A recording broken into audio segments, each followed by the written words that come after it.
بسم اللہ الرحمن الرحیم۔ ابھی پاکستان کی ایک مشہور شخصیت، ان کا کالم میرے سامنے آیا، وہ پڑھ رہا تھا۔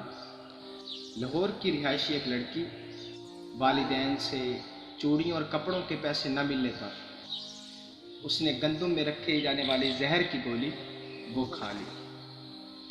ہم روزمرہ زندگی میں ایسے واقعات اس عید کے موقع کے علاوہ بھی سنتے رہتے ہیں۔ ہمارے معاشرے میں معاشی وسائل کی تقسیم اس قدر غیر منصفانہ ہو چکی ہے۔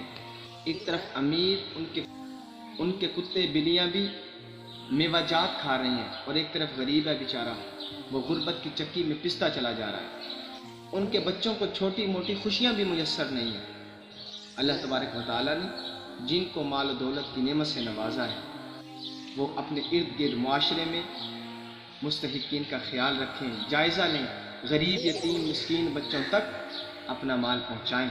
اب عید کا موقع آ رہا ہے، جیسے آپ کے بچے خوبصورت لباس پہنیں گے، وہ بیچارے دیکھیں گے ان کے کہیں آہ نہ لگ جائے، اس لیے ان کو بھی عید کی اس خوشی میں شریک کریں۔ اللہ قرآن میں فرماتے ہیں، من ذا الذی یقرض اللہ قرضا حسنا فیضاعفہ لہ ولہ اجر کریم۔